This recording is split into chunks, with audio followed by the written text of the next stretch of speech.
l'environnement et la transition énergétique, j'ai rencontré Nicolas Imbert, mondialement actif et connu, qui dirige la fondation qui a été créée par M. Gorbatchev, la fondation Green Cross. Il est ingénieur, il est partout. Il avait son assemblée générale hier à Paris, l'Assemblée générale mondiale, d'une organisation qui a aussi comme second président, je crois, Cousteau, le fils du commandant Cousteau. Absolument. On va d'ailleurs y revenir dans la présentation parce que c'est important. Oui. Green Cross a été créé en 1993 par Mikhaïl Gorbatchev suite au forum de Rio 92. Donc Gorbatchev n'était déjà plus président de l'URSS et il avait été missionné à l'époque pour faciliter le sommet des 146 chefs d'État dans ce qu'on n'appelait pas encore la lutte contre le dérèglement climatique. Sommet très intéressant, une volonté d'agir affirmée et une difficulté qui déjà avait été identifiée à l'époque, assez importante, de mettre en relation cette volonté d'agir avec une action concrète sur le terrain. Donc Gorbatchev prend conscience de cette difficulté et se rend compte que si on veut arriver à accélérer la lutte contre le dérèglement climatique, ce qui est un impératif humain avant d'être un impératif environnemental, et une manière de maintenir la paix, il faut le faire à l'échelle des territoires, par des actions concrètes, et en mettant en place une organisation qui fera ce que la Croix-Rouge a fait avec autant de brio et fait avec autant de brio depuis plus de 150 ans dans le domaine social, mais dans le domaine environnemental. D'où Green Cross, c'est ça que je trouvais que ce nom très intelligent, d'ailleurs en plus d'être joli. C'est un peu une allusion. La croix verte de l'environnement, neutralité politique absolue, neutralité par rapport à l'ensemble des confessions, mais par contre, cette volonté aussi d'action très très concrète. Et un autre point qui est important, c'est cette idée d'être présent auprès des décideurs, peut-être pas tellement connus en grand public, mais on y travaille, et de toujours être mu par l'action et de se dire on peut faire quelque chose. On a quelque chose à faire de très urgent et on est en mouvement. Après, tu vas faire 20 minutes, je crois, d'exposé, donc je ne ferai pas de questions, on reviendra aux questions après. Bien sûr, on pourrait participer et débattre. Il y a quelques experts aussi dans la salle de la question de l'énergie, de l'environnement. Mais ce que j'ai beaucoup aimé, ça m'a frappé quand je t'ai connu, tu as fait projeter à La Rochelle, dans la Fondation 5T, un film fait par la Fondation Gorbatchev sur le malentendu Est-Ouest, Occident-Russie, qui était extraordinaire. J'ai jamais vu quelque chose d'aussi bien fait. C'est un documentaire que les télévisions devraient normalement diffuser chaque mois pour essayer de favoriser la paix. Parce qu'aujourd'hui, on va parler d'énergie, d'environnement, de climat, de paix, de territoire. Et en fait, tout est lié. La Fondation Gorbatchev a fait ce film sur le malentendu Occident-Russie, qui était de haute volée géopolitique. Donc en fait, tout est lié. On peut mêler cette question géopolitique, stratégique, la paix, la guerre, l'analyse de la géostratégie, l'environnement. Et c'est ça que j'ai aimé. Et après, je te laisse parler pendant tes 20 minutes. J'arrête la présentation. J'ai aimé votre vision un peu comme en médecine holistique, de voir les choses. Vous n'êtes pas des écolos aigris qui en faveur de la décroissance, qui prônaient la fin du monde. Vous êtes pragmatique, vous êtes très lié au monde de l'entreprise. Avec ma femme, vous avez fait des choses avec beaucoup d'entrepreneurs. Et en même temps lié à la géopolitique, avec une vision réaliste, non dogmatique. Et ça m'a paru extraordinaire avant de te connaître. Je n'avais pas vu de gens qui se soucient de l'environnement, qui étaient aussi pragmatiques dans leur démarche, constructifs, pas pessimistes, pas apocalyptiques. Et même si tu penses, et là je vais te laisser la parole, tu penses que quand même c'est grave, la situation est grave. C'est absolument. On est sur un monde qui a le choix en fait de se mettre en mouvement pour ne pas disparaître en ce qui concerne l'humanité. Et le gros avantage, ce qu'on voit assez peu souvent, c'est qu'en fait c'est relativement enthousiasmant. Quelqu'un nous disait, on attribue souvent cette phrase à Churchill, mais on n'est pas vraiment sûr qu'elle soit de lui, l'imminence du gibet, un formidable concentrateur de l'esprit. L'imminence du gibet. Ah oui, du gibet, d'accord. Oui, ce que d'autres ont traduit en disant c'est au pied du mur qu'on le voit le mieux, le mur, mais c'est une phrase qui est quelque chose de très inspirant. Ouais. C'est-à-dire qu'on se rend compte tous les jours de l'ampleur du dérèglement climatique et de ce que ça signifie au quotidien, y compris dans nos économies occidentales. Avant, il fallait aller relativement loin pour voir la montée des eaux, pour voir les effets des phénomènes climatiques extrêmes. Maintenant, il suffit d'aller à Venise. Quand le Parlement italien refuse de déclarer l'état d'urgence climatique, une demi-heure plus tard, la salle du Conseil qui avait abrité les discussions est inondée. On se retrouve avec des incendies absolument catastrophiques à Los Angeles qui sont dans les quartiers les plus huppés de Los Angeles. La même semaine où Dallas, pour ne prendre que des réalités nord-américaines, se retrouvait emporté par des tornades. On se rend compte que les feux de Bush en Australie, Bush n'y est pour rien, ce sont les bosquets qui prennent feu, répondent aux incendies en Amazonie, et l'urgence d'agir est plus que jamais nécessaire. Mais l'autre point que je voulais aussi aborder avec vous, parce qu'on l'aborde trop peu, c'est les opportunités de rapprochement et de nouvelles connexions, à la fois géopolitiques, mais également entre entreprises, entre États, qui sont en train de se développer. Tout le rôle de ce qu'on appelle pudiquement les gouvernements locaux ou l'échelle subétatique, comment est-ce que des collectivités, comment est-ce que des régions arrivent à se regrouper mondialement pour construire des dynamiques extrêmement positives qui emportent entre 1 et 3 milliards d'individus. Donc même si on est sur du subétatique, on est sur des comportements extrêmement importants. On parlera vraisemblablement de l'impact de nos consommations sur les feux en Amazonie, mais aussi de comment on peut remédier à cette situation.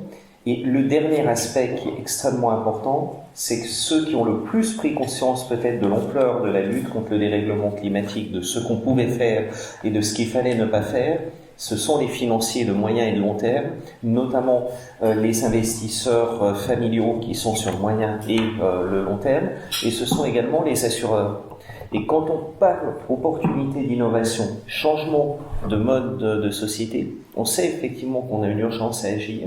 On sait qu'un certain nombre de fondamentaux et de dogmes, comme la question de la croissance, sont à remettre en question, mais qu'on oublie de dire que la prospérité, le bonheur, la qualité de vie peuvent être largement au rendez-vous dans ce monde qui est en train de se construire. Ça commence bien, c'est extrêmement intéressant et en même temps c'est très très très très vaste. Je crois que tu as des slides en plus. Tu as tout un... C'est absolument, je me suis permis ça fonctionne de préparer, ça devrait fonctionner. Comme on dit dans ces cas-là, ça fonctionnait tout à l'heure. Et je me suis permis donc de préparer une petite présentation d'une vingtaine de minutes pour initier la discussion et qui est vraiment là pour ouvrir le débat et pour présenter quelques clés de débat et quelques retours d'expérience. Green Cross a été largement présenté dans notre discussion avec Alexandre et c'est absolument parfait. Je réinsisterai sur un point qui est la question de notre ADN. C'est une volonté de Gorbatchev de se dire on a une double association environnementale et humaniste. Une association qui travaille en neutralité absolue, mais avec bienveillance par rapport aux institutions. Et cette question de la bienveillance est quelque chose où le mot a souvent été galvaudé, mais qui est absolument essentiel, et qui va avoir un mode de financement sur lequel on travaille avec des mécènes, avec des partenaires privés essentiellement, pour être en fait libre dans notre mode de fonctionnement, et pour avoir la capacité systématiquement de pouvoir porter des plaidoyers qui correspondent aux volontés de notre conseil d'administration, de notre comité d'orientation, mais qui ne seront pas perturbés par des dispositifs ou par des modes financiers. Donc par rapport à ceci, on se repose sur un volant de 300 experts qui interviennent assez régulièrement auprès de l'association, sur un volant de financement avec 25 mécènes principaux d'horizons extrêmement diversifiés. Aucun d'entre eux, en fait, n'a la capacité d'avoir plus de 15% du budget annuel de Green Cross, ce qui permet aussi donc de ne pas être tenu par les intérêts particuliers. Et avec 5 piliers qui sont les mêmes depuis que Gorbatchev a lancé l'association, qui sont ce qu'on appelle les effets concrets et les pistes de solutions dans la lutte contre le dérèglement climatique. la question de l'eau du littoral et de l'océan, parce qu'on est sur un besoin quotidien, la question de l'alimentation, la question de la transition énergétique à laquelle on a rajouté depuis les villes durables et l'équilibre entre les villes et les territoires, et ensuite l'économie circulaire et la coopération et les solidarités, qui sont deux éléments qui ont plus, on va avancer très lentement dans la présentation, qui sont... si tu veux, ça marche à nous. Ah, parfait. Qui sont deux éléments, donc coopération et solidarité, et comme l'économie circulaire, qui sont des pistes de solutions qui nous apportent des moyens et des nouvelles clés pour agir, et qui permettent aussi d'avoir cette approche inclusive sur les territoires dont tu parlais à l'instant. Il y a un certain nombre de phénomènes qui nous ont particulièrement marqués dans cette année 2019. Parmi ces phénomènes, vous avez peut-être remarqué que dans les enjeux climatiques, on a abandonné progressivement le vocabulaire atténuation et adaptation, qui était le vocabulaire qui avait été mis en place en 1992 et issu du sommet de Rio, pour parler de choses finalement beaucoup plus directes et qui disent seulement telles qu'elles sont, qui sont le passage de la vulnérabilité à la résilience, en se disant nos territoires, nos sociétés humaines, telles qu'elles sont vulnérables par rapport au dérèglement climatique, et il s'agit de construire la résilience. Et pour construire la résilience, on a besoin d'adaptation et d'atténuation, mais la finalité, c'est vraiment de travailler sur cette notion. Notion de résilience, qui d'ailleurs est particulièrement mal définie, puisque au début, c'est un terme médical qui relève de la psychiatrie ou de la psychanalyse, sur la capacité à se reconstruire après un accident de parcours majeur. Donc ça nous pose la question de quel est l'accident de parcours et comment on se reconstruit. Ce qui est intéressant, c'est qu'on voit à travers la notion de résilience tout ce qui concerne la déstructuration et la restructuration, non pas de l'individu, mais de nos sociétés. Et pour y apporter quelques éléments d'éclairage, je voudrais rappeler que 50% des conflits des 100 dernières années ont une problématique liée à l'accès à l'eau parmi leurs causes directes de déclenchement, à la fois des conflits internationaux, inter-États, des guerres, mais aussi des conflits entre entreprises et États. C'est le cas autour du désert d'Atacama en Amérique du Sud pour les conflits récents. C'est également le cas en Afrique centrale. Et donc que les enjeux environnementaux sont souvent des enjeux qui ont conduit à des tensions extrêmement fortes de par le monde, et que en 2019, on a eu une accélération du dérèglement climatique et une accélération de ses effets, et on s'est aperçu un glissement sémantique très fort. C'est que jusqu'à maintenant, on mettait en avant des écologistes pour parler d'écologie, et on est venu sur une problématique qui relève plutôt de la gouvernance interétatique. Un des points qui a été essentiel dans ce changement de paradigme, ça a été le dernier rapport du GIEC sur la cryosphère et sur les océans. Et ce que ce rapport nous dit et nous confirme, c'est que l'urgence environnementale est telle qu'on n'est plus dans le temps des constats, et que l'ensemble des constats ont été faits et partagés. Aujourd'hui, il y a plus de 11 000 scientifiques actifs qui représentent 99,7% de la communauté du climat qui sont en appui inconditionnel à ce rapport, ce qui tombe bien parce qu'il y a quand même eu 20 ans de consensus, de travaux partagés, de mise en débat, etc. Donc ça n'est pas un appui inconditionnel qui est basé sur une conviction, mais bien sur une analyse et sur un partage, et qu'on est dans le temps de l'action. Et que dans ce temps de l'action, à la fois le résumé pour décideurs du rapport du GIEC et le rapport complet nous montre qu'il y a énormément de pistes de solutions et de modes d'action. Que par contre, pour fixer plusieurs indicateurs sur ce pourquoi on agit, 15% de la biomasse sur la planète est en péril, et particulièrement la biomasse qui est dans l'océan. J'insiste sur le rôle de la biomasse présente dans l'océan parce que cette biomasse contribue tout autant que les forêts, voire un tout petit peu plus, si on regarde les chiffres, à la génération de l'oxygène de l'atmosphère. Donc quand nos poumons sont malades, forcément, la génération de l'oxygène de l'atmosphère et la captation du dioxyde de carbone n'est pas aussi performante, et là on a un effet accélérateur du dérèglement climatique.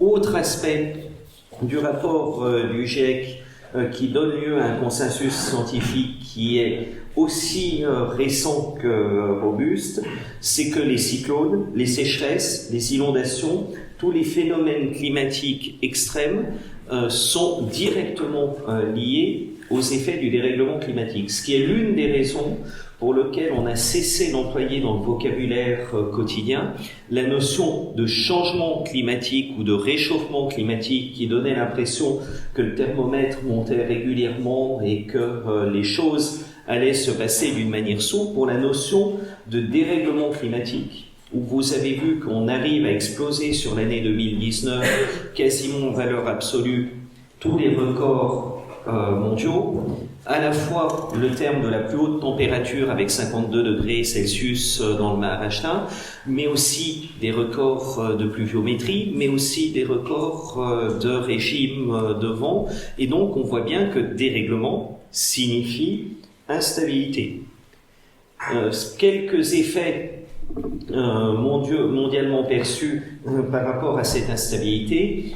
Il y a 3 semaines, j'étais en Nouvelle-Calédonie, dans les îles Loyauté, et en particulier sur l'îlot d'Ouvéa, qui a été rendu célèbre pour des enjeux de maintien de la paix et géopolitique en 1986. Aujourd'hui, la question de l'accès à l'eau est fortement compromise, puisque cette île qui a en fait une source n'arrive plus à assurer plus de 25 litres d'eau de boisson par jour et par habitant. Vraisemblablement, en Belgique, vous en consommez entre 800 et 1000 par jour et par habitant.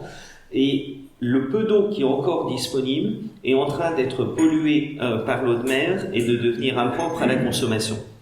Autre sujet, le recul du trait de côte au Sénégal et en particulier, je pense à l'île de Gorée, rend aujourd'hui l'île de Gorée instable, y compris dans son périmètre.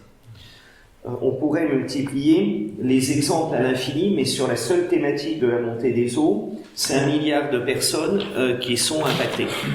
Sur la question des pôles et des glaciers, qui est une question également qui nous tient à cœur, les routes du Nord, donc le fait d'être capable d'avoir un passage pour le trafic maritime dans les routes laissées libres par la fonte des glaces en Arctique, ont été ouvertes.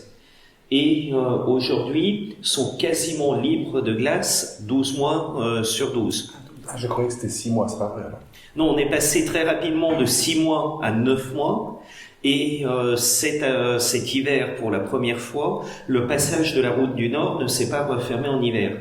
Par contre, les opérateurs internationaux conteneurisés, au premier rang CMA CGM et ensuite Maersk, nous ont dit pour l'un qu'ils n'allaient pas utiliser du tout cette route parce que le compromis bénéfice-risque n'était pas là, et pour l'autre qu'il allait l'utiliser avec la plus grande parcimonie et qu'il demandait à la communauté internationale une réglementation particulièrement ambitieuse pour éviter de faire n'importe quoi. Je vais citer un exemple de n'importe quoi en Arctique qui est très proche de chez nous. C'est que l'Europe, dans sa grande sagesse, n'a pas réglementé les quotas de pêche sur les zones laissées libres par la fonte des glaces en Arctique, tout simplement parce que quand on négociait la mise à jour de ces quotas de pêche, il n'y avait pas de zone laissée libre par la fonte des glaces en Arctique de l'ampleur de celle qu'on connaît aujourd'hui. Et on a constaté cet été qu'un certain nombre d'armements qui vont pêcher du poisson blanc indifférencié qui va finir en carré de poisson blanc Findus ou qui va finir sous des appellations du type cabillaud dans votre assiette, étaient en train d'aller pêcher dans les zones qui ont été libérées, c'est-à-dire dans la nurserie, des poissons qui ont entre 50 et 70 ans, pour partie dont on connaît le nom, pour partie dont on ne connaît pas le nom, et d'obérer ainsi la qualité de la ressource. Ce qui est intéressant aussi, et là on en vient dans une logique très multipolaire, c'est que ça n'est pas quelque chose que nous avons découvert en tant qu'association écologique. C'est quelque chose sur lequel on a été sensibilisé par des réseaux et par des associations de pêcheurs professionnels avec lesquels on a eu une très bonne qualité de discussion à l'échelle européenne, qui nous ont dit il y a parmi nous, les pêcheurs professionnels, des comportements inacceptables qui nous semblent intéressants de réguler de toute urgence, et on a besoin, entre les pêcheurs professionnels durables et responsables et les ONG, d'établir un front commun pour faire bouger les pratiques et faire en sorte que l'attention des décideurs, tout comme celle des consommateurs, soit attirée rapidement. Et ça, je pense qu'au-delà de la question du rapport du GIEC, c'est une des transformations majeures de ce qu'on a pu entendre en 2019. On ne cherche plus systématiquement à avoir le temps d'utiliser les moyens habituels pour faire bouger la situation, mais des entreprises qui en ressentent le besoin se mettent en mouvement, des ONG, des gouvernements locaux, etc. D'ailleurs, vous travaillez beaucoup avec des entreprises. On travaille beaucoup avec les entreprises, on travaille beaucoup avec les financiers, et on se rend compte de à quel point c'est essentiel aussi d'avoir une culture économique et financière forte vis-à-vis des enjeux de la lutte contre le dérèglement climatique. Le premier qui est arrivé à nous mettre en évidence ceci, c'est le rapport Stern, fait par Sir Nicholas Stern dans sa première version à la fin du XXe siècle et sans cesse actualisé depuis. Des penseurs également, je pense à des gens comme Tim Jackson qui ont écrit un ouvrage « La prospérité sans la croissance », ont mis en avant aussi toute une école de la transition économique qui a impulsé beaucoup d'entreprises anglo-saxonnes. Et il y a un troisième groupe avec lequel on travaille, que je cite avec plaisir, c'est le Rocky Mountain Institute, dont on connaît l'un des participants et des fondateurs, qui est Yvon Chouinard, le patron de Patagonia, les deux autres étant Amory Lovins, qui a conseillé la présidence Clinton et la présidence Obama, et pour le troisième, Ray Anderton, qui était à la tête d'une des entreprises mondiales qui fabriquent de la moquette pour un certain nombre de réseaux. Et ces acteurs, penseurs mais aussi très impliqués dans le monde de l'entreprise, disaient en 1998, un jour, des patrons iront en prison parce qu'ils n'ont pas pris les bonnes décisions pour répondre à l'urgence climatique. Et un jour, des investisseurs vont se rendre compte qu'il est plus important de léguer une planète en bon état que de léguer un patrimoine à leurs enfants. Quand on est en train de voir ce qui se passe avec les milliardaires américains qui sont en train de déshériter leurs enfants et leurs petits-enfants pour effectivement avoir des fonds d'impact au profit de la planète qui sont absolument considérables. Quand on est en train de voir ce qui se passe vis-à-vis de quelques patrons automobiles sur des scandales bien connus, on se rend compte que ce temps et cette transition est peut-être en train de s'opérer, qu'il y a une partie qui vraisemblablement nécessite aussi d'actualiser l'enseignement dans les business schools. Et on n'a jamais autant parlé d'une culture de l'éthique et de travaux sur les risques et la responsabilité, y compris de manière très opérationnelle, mais aussi que les formes de l'investissement sur les territoires sont considérablement en train de changer. Mais pourtant, je crois que c'est Jérôme Lutkin qui disait que pour assurer la transition énergétique, il faudrait investir pratiquement 1 000 milliards de dollars dans les infrastructures. On n'a pas investi le dixième ou le centième. Vraisemblablement, on est en train d'investir à peu près 1 millième de l'enjeu. Et la question des infrastructures est une question qui est absolument essentielle. Mais la bonne nouvelle, c'est qu'on a quand même eu, avec la semaine du climat fin septembre à New York, d'ailleurs, j'ai l'impression que la souris s'est mise sur l'efficacité énergétique, ce qui permet de développer l'efficacité humaine, un certain nombre de points qui sont des points d'inflexion plus que majeurs. La personne que vous voyez en haut à gauche, je ne sais pas si vous l'avez reconnu, mais c'est Monsieur Paul Polman. Donc Paul Polman a été à la tête d'Unilever, entreprise qui vend de la lessive un petit peu partout dans le monde pendant une vingtaine d'années, Et pendant son passage chez Unilever, il a notamment interdit les phosphates et il s'est posé la question de combien de lessive il fallait mettre dans combien d'eau pour arriver à laver des vêtements sans avoir un impact désastreux sur la planète. Et le fait de se poser la question a permis de retravailler, de limiter les impacts négatifs de la lessive en les divisant à peu près par 10. Et Paul Polman dirige pour le World Economic Forum le groupe de travail des grandes entreprises. Et donc, vous voyez sa citation, le business ne peut pas rester à côté de la place alors que les systèmes sont en train de bouger. Dans la mise en œuvre des objectifs du développement durable, dans tous les processus de changement qui sont liés au dérèglement climatique, bien sûr il y aura des difficultés, bien sûr il y aura des problèmes, mais c'est en arrivant à avoir un leadership fort des entreprises que les choses pourront être créées. Et j'insiste sur un point dont on pourra débattre ultérieurement, c'est que toute cette question du leadership du changement, et notamment dans les milieux économiques, est en train de se passer sous l'influence des anglo-saxons et en anglais. Le gouverneur de Californie joue un rôle absolument fort, à l'image de son prédécesseur Arnold Schwarzenegger, qui avec la mobilisation des régions a décidé, lui, de retravailler sur une interconnexion très forte entre le monde économique du financement privé et les régions.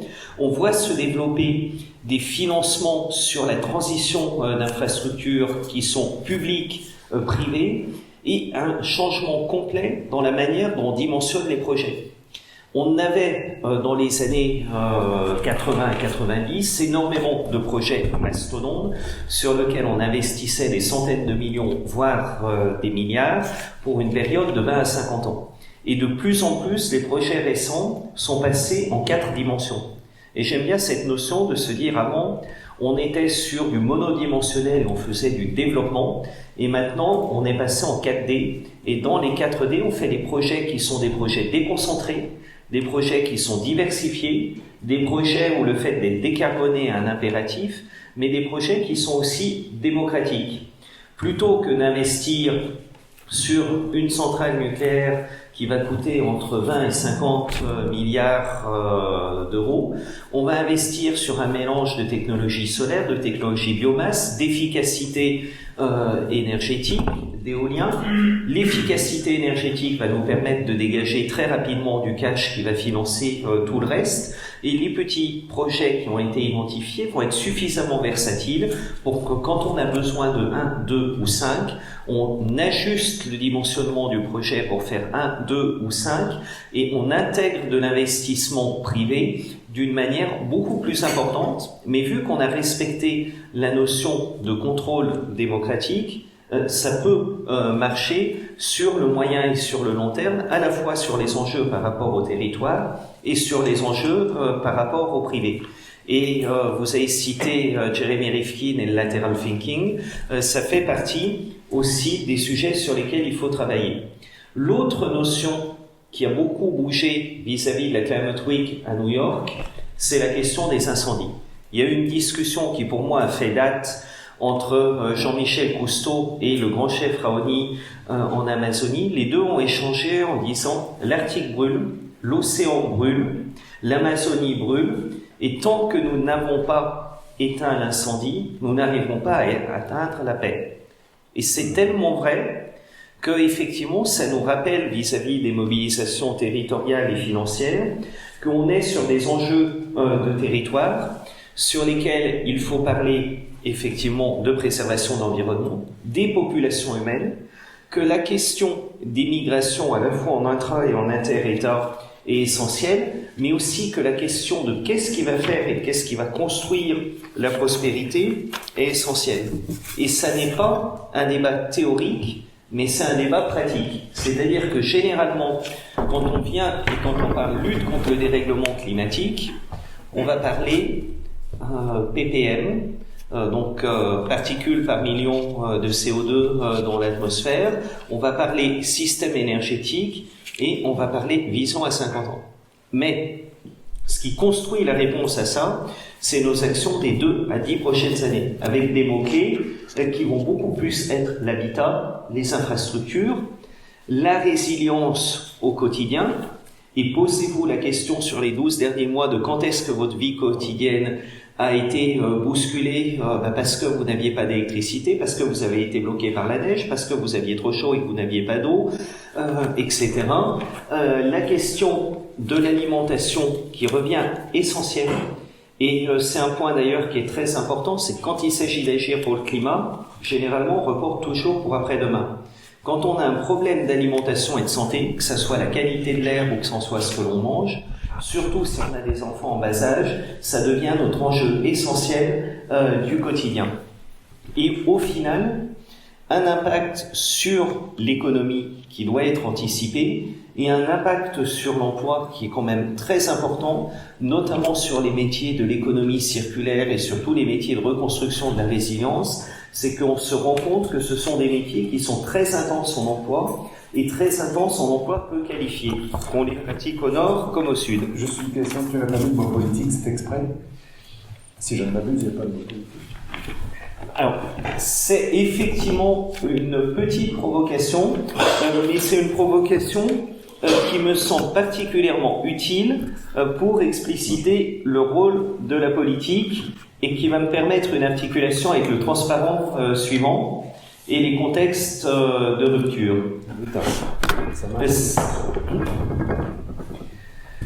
C'est que effectivement, les équilibres sont bouleversés. C'est aujourd'hui la science qui nous donne le tempo et la mobilisation citoyenne qui relaye ce tempo. Et ces équilibres, de la manière dont ils sont bouleversés, font que les citoyens sont dans une logique où ils n'attendent plus l'alpha et l'oméga du politique, mais où ils ont besoin et envie de construire. Il n'y a pas très longtemps, on travaillait avec un collectif d'habitants sur l'île Dieu qui a construit une feuille de route à 20 ans et qui l'a présentée aux acteurs politiques en leur disant qu'est-ce que vous voulez mettre en œuvre parmi cette feuille de route. Et ça tombe bien parce que des élections viennent d'arriver, d'autres élections sont proches, donc ça favorisera le processus électoral. La région Aquitaine a aussi construit avec Acclimatera en France une approche similaire. Et la Polynésie française a mis en place, à l'initiative de son Conseil économique, social et culturel, une feuille de route Polynésie 2030 qui a ensuite été présentée pour action au législatif et à l'exécutif. Donc l'initiative, là, n'est pas politique. Le politique l'utilise quand il voit son intérêt, finalement. Mais ça vient de la société civile.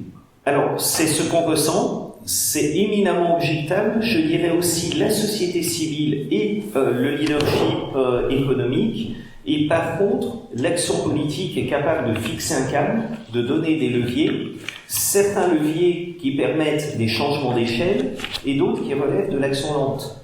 Prenons un exemple que beaucoup ont vécu dans leur quotidien, la question de la sortie du plastique jetable à usage unique. De la même manière que le gaspillage alimentaire est devenu intolérable socialement dans les sociétés occidentales il y a 2-3 ans, la sortie du plastique jetable à usage unique est devenue intolérable socialement en 2018, parce qu'on était sensibilisé sur les continents de plastique, sur les effets de la pollution, etc. Une réglementation européenne de bonne qualité a fixé un cadre. Sa transcription en droit national a été, dans un certain nombre d'États comme la France, absolument chaotique, anecdotique et a donné lieu à des débats d'arrière-garde. Entre-temps, McDonald's se dit, suivi par d'autres, vis-à-vis de mes consommateurs, je ne peux plus présenter une paille en plastique ou je ne peux plus présenter un emballage en polystyrène. Donc je classe l'ensemble du monde en 3 groupes de pays et je mets en place une sortie à ma propre initiative et extrêmement rapide du plastique jetable à usage unique. C'est à ce moment-là. Donc là, c'est l'entreprise qui devance le politique. Dans ce cas. C'est en fait vis-à-vis d'un consensus social et d'une société civile qui globalement peut accepter ou ne pas accepter un certain nombre de messages. Effectivement, le politique qui va à la vitesse qui est la sienne, mais un certain nombre d'acteurs, et c'est beaucoup de marques de la grande consommation, qui vont choisir d'aller plus loin et de fermer tel ou tel marché. Et notamment, les anglo-saxons sont à la pointe de cette initiative, en ayant été très en retard dans un passé, y compris très récent. Quand le maire de San Francisco nous dit « je sors le plastique jetable à usage unique », une semaine plus tard, l'aéroport se posait la question « mais oui, mais l'aéroport n'est pas concerné ». Réponse du maire, ça tombe mal, l'aéroport est concerné. Un mois plus tard, il n'y a plus de plastique à usage unique dans un aéroport. Et ceux qui connaissent le fonctionnement interne d'un aéroport savent à quel point ce type de sujet est difficile à obtenir.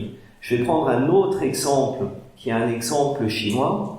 Les Chinois se rendent compte depuis de nombreuses années que la qualité de l'air est déplorable comme la qualité de l'eau et ont des plans d'action et de remédiation assez rapides pour restaurer des écosystèmes en bonne qualité, sur lesquels ils ne s'encombrent pas de la démocratie. Ils se sont rendus compte cet été à Pékin que les scooters et les motos thermiques avaient un impact extrêmement nocif et représentaient vraisemblablement plus de la moitié des émissions de microparticules, de PM2.5 et en dessous, à l'échelle d'agglomérations comme Pékin ou Shanghai. Sous un mois, un décret est publié demandant la sortie des motos et scooters. Et si maintenant vous allez avec un scooter thermique à Pékin, il va être confisqué au premier coin de rue où vous rencontrez un policier pour démontage. Impact sur la reconquête de la qualité de l'air.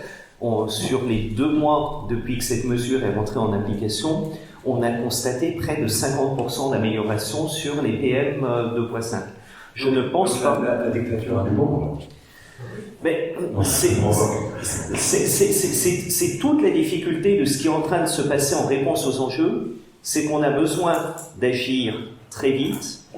La dictature est en train de mettre en place des modes d'action qui sont complètement antidémocratiques, mais qui apportent des réponses à ce type d'enjeux. Et il appartient à nos démocraties, et c'est aussi cette nouvelle forme de discours entre le citoyen, consommateur, contribuable et ses dirigeants économiques et ses dirigeants politiques, de trouver les bonnes voies et de trouver les bonnes portes de passage pour qu'on soit confortable en tant qu'humain dans ce qui est en train de se passer.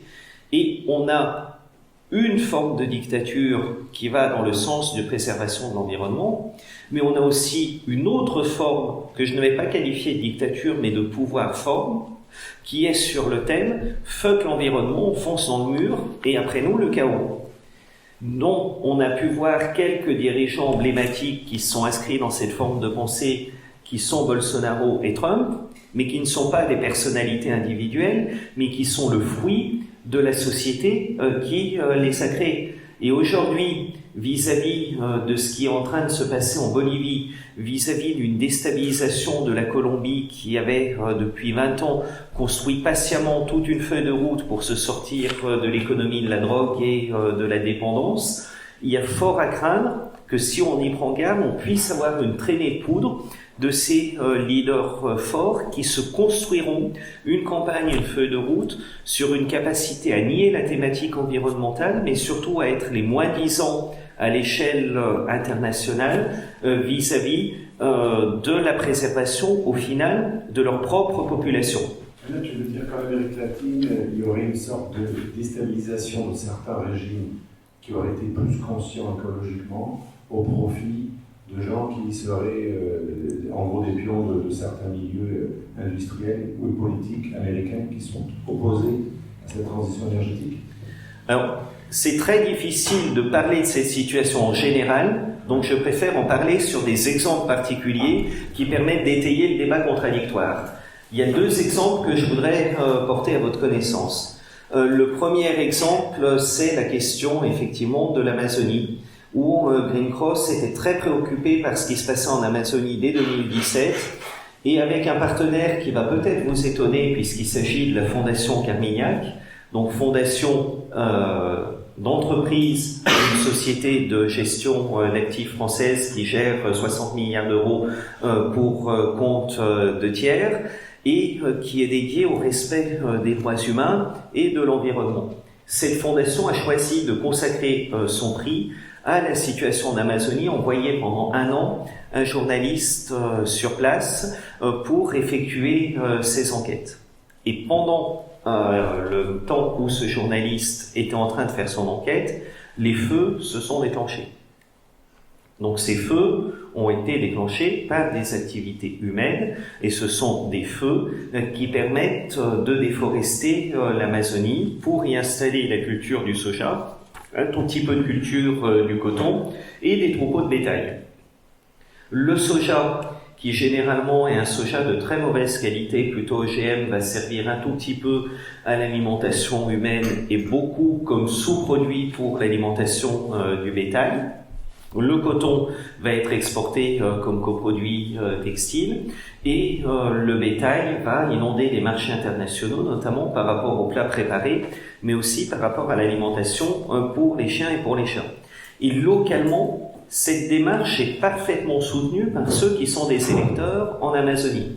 Alors les Indiens, c'est relativement facile parce que vu qu'on leur nie leur droit à la propriété foncière et leur droit de citoyenneté, ils ne sont ni électeurs ni bénéficiaires des systèmes de santé au Brésil.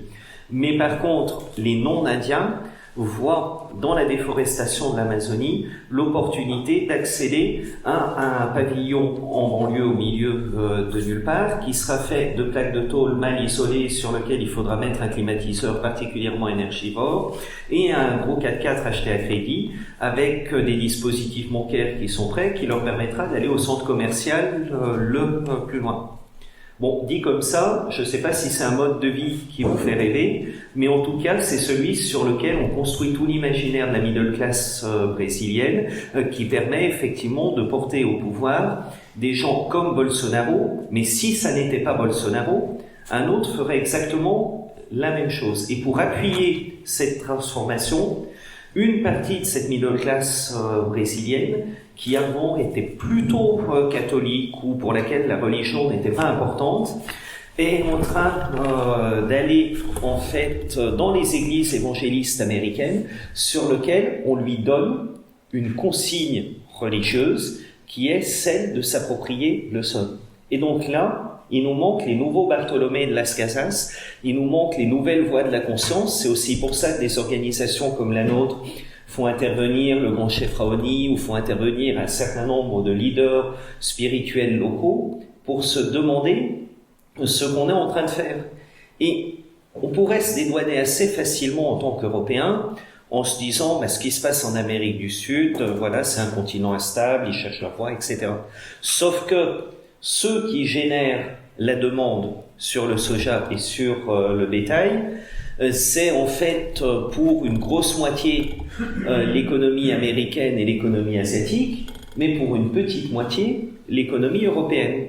Et dit autrement, c'est bien notre mode de consommation, que ce soit sur l'alimentaire ou que ce soit sur le non-alimentaire, notamment notre dépendance à un textile ou à un coton, où on a vraisemblablement dans nos armoires et dans nos tiroirs à peu près 7 fois le nombre de vêtements dont on aura besoin sur toute une vie. Ce sont les statistiques mondiales qui le disent. Généralement pas un niveau de qualité d'ailleurs qui permettra de tenir les 7 vies, mais c'est bien ce mode de consommation qui a généré ce comportement. Et là, quand on se pose la question dans l'autre sens de se dire est-ce que sur un nouveau produit je suis capable de mettre un label ne contribue pas à la déforestation de l'Amazonie et quelle catégorie de produits je dois cibler, au début quand on est rentré dans ce travail on s'est dit c'est simple, on va regarder là où il y a du soja et puis on va regarder les produits alimentaires avec du bœuf et on aura fait le tour de la question.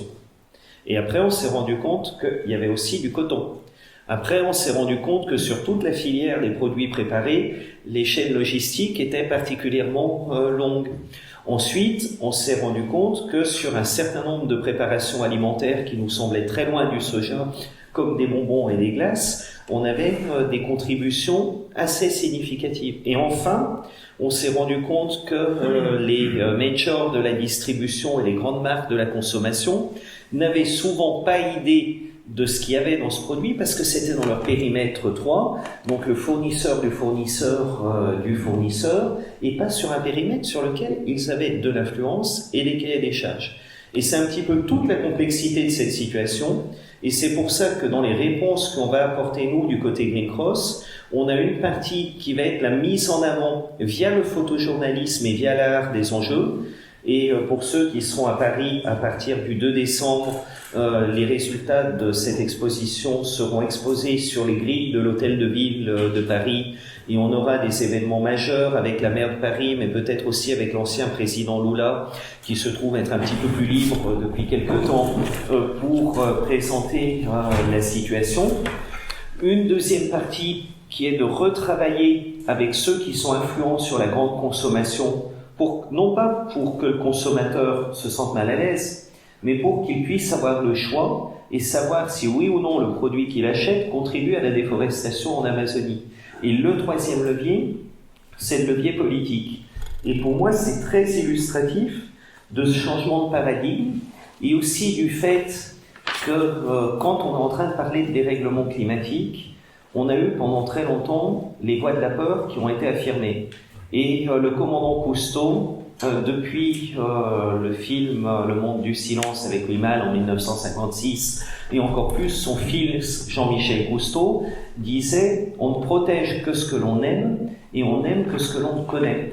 Donc on est obligé de retravailler sur une sensibilisation positive et sur le désir à travers des expositions, des films, des manifestations artistiques très larges, mais aussi de retravailler sur une connaissance, sur une formation et sur une information aux enjeux, pas uniquement sur la thématique environnementale, mais en termes économiques, financiers et géopolitiques. Donc votre approche n'est pas celle de la peur, mais c'est plus didactique. C'est absolument. Et dans ce didactisme-là, il y a une notion qui est absolument essentielle, c'est quand on dit on a 2 à 10 ans pour changer le monde et pour arriver à être résilient vis-à-vis du dérèglement climatique, ça peut faire peur et tout le monde a l'impression de voir ce qu'il va perdre. On sort de l'économie du pétrole. Oui, mais on ne mange pas du pétrole directement tous les matins en se levant. On est en train de sortir de la croissance. Très bien, mais on profite des fruits de la croissance, on n'est pas dopé à la croissance. Ou alors les économies qui étaient dopées à la croissance ont généralement eu une période de crise et de chaos, et on pourrait aller voir ce que ça donne. Et donc, on peut retravailler sur une projection des modes de vie. Et j'avais envie d'ailleurs de clore mon propos en se posant la question de qu'est-ce qui peut se passer dans un monde en 2030. Vraisemblablement, on sera toujours là. C'est la première nouvelle. C'est une bonne nouvelle parce que certains disent qu'on est plus là dans 10 ans. Ben exactement. Et en plus, on aura un habitat qui va être de plus en plus connecté, de plus en plus technophile, probablement autonome énergétiquement, probablement avec énormément de biomatériaux dont on aura retrouvé les vertus, le chanvre, le lin juste à côté, peut-être avec une capacité à avoir une petite production de bière autonome, et on y arrivera à avoir une circulation dense et fluide. On aura des vélos électriques, des petits triporteurs quand il s'agit d'être sur du centre-ville, et on se grattera la tête très fort en se demandant pourquoi on avait des choses qui pèsent 2,5 tonnes pour bouger 80 kg d'un point A à un point B en centre-ville. Une interconnexion extrêmement forte dans nos économies occidentales entre les différents modes de transport partagé, des véhicules à la demande un petit peu partout pour faire l'intercity qu'on prend dans un point et qu'on remet dans un autre point. Et je vais faire un petit peu de provoque, mais on aura aussi des avions qui seront très efficaces énergétiquement et qui feront du transcontinent. On aura appris à avoir des inondations, des périodes de chaud assez régulières, mais énormément d'îlots dans nos villes qui nous permettront de profiter de l'extérieur pendant ces phénomènes. Parce qu'on sait qu'on ne fait pas de barrage contre le Pacifique, mais que c'est en étant en adéquation avec la nature qu'on est arrivé à avancer. La question du temps sera complètement repositionnée. La connexion à l'information nous permettra d'avoir une activité dont on ne sait pas si c'est un travail ou une activité salariée ou si c'est le fruit d'actes d'achat et de vente extrêmement régulières. La fiscalité se sera déplacée d'une fiscalité sur l'emploi et sur le salariat à une fiscalité sur l'énergie et sur la matière qui aura incité à être vertueux et créer la bascule économique. Les crypto-monnaies et la blockchain seront au centre de la préservation environnementale et vous saurez quand vous faites votre achat de carte bleue à quelle restauration de mangrove vous avez contribué, mais aussi à quelle plantation d'arbres autour de vous. Et vis-à-vis de l'action politique, on sera pour moi de plus en plus dans la culture du contrat, où on aura une comptabilité des engagements internationaux reprise dans tous les médias à l'échelle du quotidien. Aujourd'hui, c'est déjà le cas avec des instituts comme le Fraunhofer Institute qui font ceci très régulièrement, mais le grand public ne s'en rend pas compte. Qu'est-ce qui, dans l'accord de Paris, a vraiment été fait et qu'est-ce qui reste à faire? La prochaine conférence, la COP26 à Glasgow, donc pas celle de cette année à Madrid, mais celle de l'an prochain, retravaillera sur cette notion et reconstruira de nouvelles feuilles de route État par État.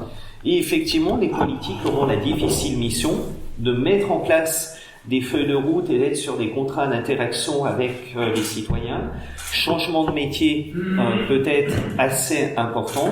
Et du côté des investisseurs, on aura un investissement de moyen et de long terme qui ne sera plus sécurisé ni par les États, ni par forcément une souveraineté, mais par la capacité de la résilience. Et là, on boucle par rapport à nos blockchains et à nos crypto-monnaies, c'est que si la blockchain et la crypto-monnaie est directement liée à 1 mètre cube d'air en bon état, ou à 1 mètre cube d'eau préservée, ou à 1 mètre cube de biodiversité reconstituée, on voit qu'on a aussi reconstruit une nouvelle forme de prospérité économique. Donc c'est peut-être ce monde qui va se passer, peut-être pas, mais en tout cas, quels que soient ces futurs de la transition, on est sur des futurs qui ne sont pas des futurs stressants, mais qui sont des futurs qui nous incitent à nous projeter dans quelque chose sur lequel on abandonnera probablement certains pans de ce qu'on croit être notre confort quotidien, mais ça n'est pas forcément pour le pire et ça peut être très largement pour le meilleur. Alors ça, c'est une belle conclusion parce que quand je parle avec beaucoup de mes jeunes étudiants, beaucoup d'entre eux sont persuadés que quand ils auront 50 ans, 60 ans, ce sera certain que ce sera la fin du monde. Et on leur dit même, c'est même pas la peine de s'ennuyer pour la retraite, parce que de toute façon, on n'ira pas plus loin que 50 ou 60 ans. Pour une fois, on a une écologie qui nous stresse pas énormément, même si tu dis que c'est grave, qui donne des perspectives d'amélioration. Et le pire n'est pas certain. C'est ça qui est intéressant dans ton propos. Absolument. Et par contre, on a aussi une question d'image réfléchie par rapport à ça. Et il y a un film auquel Green Cross a contribué qui passe sur Ushuaïa TV en ce moment, qui s'appelle La génération du vide, qui essaye de l'illustrer. C'est-à-dire que le pire perçu par les plus de 45 ans et le pire perçu par les moins de 45 ans n'est absolument pas le même, ce qui génère énormément de difficultés de communication intergénérationnelle. Et notamment sur la question de qu'est-ce qui est important et de qu'est-ce qui n'est pas important. Donc, dans ces manifestations-là, on a par exemple la constitution d'un patrimoine et la capacité à se positionner par rapport à un mode de vie habituel. Où est-ce que je place la santé environnementale? La génération des moins de 55 ans, mais les 45-55 ne s'en sont pas encore rendus compte, est une génération où pour la première fois dans l'histoire récente hors guerre, l'espérance de vie en bonne santé a diminué par rapport à la génération d'avant.